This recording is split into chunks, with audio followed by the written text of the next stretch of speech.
Student, yesterday we have discussed about globalization and outsourcing. In today's class, we are going to discuss about WTO, World Trade Organization. Now let us introduce you the World Trade Organization.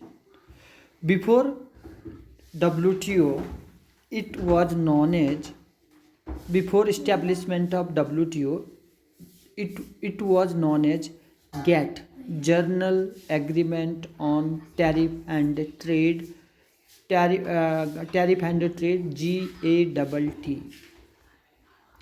GATT was established in 1948 with 23 member countries. The main purpose of GATT was set up to administer all multilateral and bilateral trade agreements by providing equal opportunities to all countries in the international market. Now WTO is renamed of this GATT and was founded in 1995. It is the successor organization of GATT. Now, what the WTO do? Now, the WTO agreements cover trade in goods as well as services to facilitate international trade. The main purpose behind this organization is the smooth functioning of the trade in the world. Second, at present there are 164 member countries of WTO. Sorry, all the members are required to abide by laws and policies framed under WTO rules. Means all member countries, 164 countries, they should follow the rules of WTO. As an important member of WTO, India has been in the forefront of framing fair global rules. Now remember, it's a negative point. Definitely, if there is a free trade among the different countries, definitely the advantage will go to the developed countries in compare of the developing countries. So the India believes that the rules and the regulation made by WTO are more favorable for the richer countries and less favorable for the developing country like India. That's why the India always as a member stands for favorable, or that is the fair global rules regulation and advocating the interest of the developing world. Some major functions of WTO. Number first, to facilitate international trade, both bilateral and multilateral. Bilateral means two sides of agreement. If two countries make a agreement between each other, then it is called bilateral trade. And multilateral means many. If many countries are just like you can say, if European Union, out of 26 member country of the European Union, if makes an agreement, that becomes a multilateral trade. And if India and Japan or India and the USA makes an agreement between the trade between USA and India, it becomes a bilateral trade. Second, to establish a rule-based trading regime nations in which nations place arbitrary restriction on trade. Now no a country of WTO, a member country of WTO, cannot put the restriction on the foreign trade, international trade. To enlarge production and trade of services, to increase the production and trade of goods as well as services, to ensure optimum utilization of world resources. Similarly, our country do our world's resources should be utilized efficiently, and these should be used efficiently and effectively to protect the environment. Again, you can with the pace of development, the environment should not be harmed. Environment should not be harmed. That is the also the function of WTO. Should India be a member of WTO?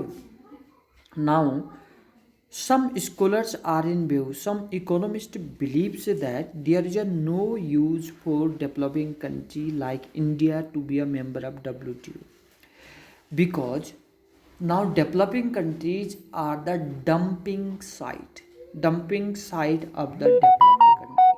What is the now dumping site in economics? If we if we export the low quality product at the cheaper rate to the developing country by the richer or developed country, this is called the dumping site. Remember, many of the Indian industry, or we can say finance minister, put the anti-dumping duty to the Chinese, Korean, and so many other products recently. Now, what is the anti-dumping tax?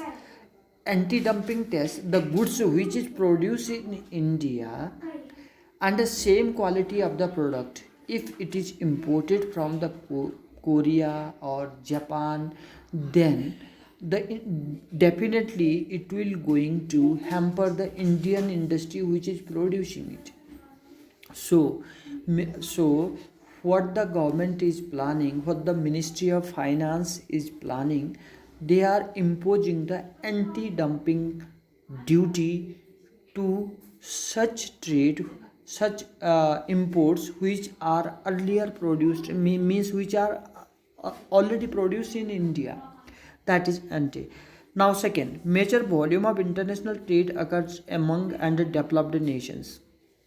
Now, India believes, these scholars believes that if there is 100% trade between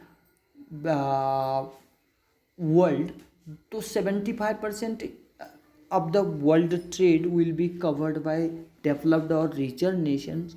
Maybe less, or maybe 25 or less than that only can be shared by developed and developing country and poor country. Developing countries are being cheated as they forced to open up their markets for developed countries and are not allowed access to the markets of developing country. And definitely now developing countries market will be captured. Remember, these trade purposes gave us the colonialism, yeah, upniveshwad. For that reason, Britishers have ruled us for 200 years. So Britisher came here only for the trading purpose, and within a passage of time they interfere in our political system, and at last they ruled us for 100 and almost 200 years, 2 centuries. So that's why if you have the economic power of the any country, you can easily acquire the another power, that is the political, social, and so many other. That is the main negative points. Now, some terms that is used is the bilateral trade between the two countries. I have told you this. Multilateral trade, tariff barriers, and the barriers which are imposed on imports of make them relatively costly and protect the domestic industries are known as tariff barriers.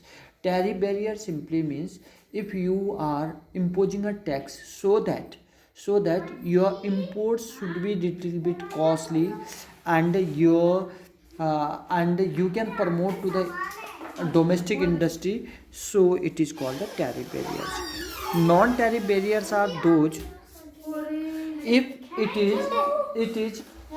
is imposed on imposed on the amount of import, and just like our quotas I have told you earlier, imposed on the amount of import and export are called as non. Just for example, you can import some amount of the, yeah, some quantity of the goods and the services, not beyond that. That is called the, that is called the non tariff barrier. Now let us discuss about, is these economic reforms, or we are now evaluate, is that a new economic policy or LPG beneficial for India? Definitely, an economic activity can be beneficial as well as disadvantages, or each and every economic activity had pros and cons. Let us discuss about the some positive point of positive positive points of LPG. Number first, let us discuss this tomorrow because it's 11 minutes is over. Thank you and have a nice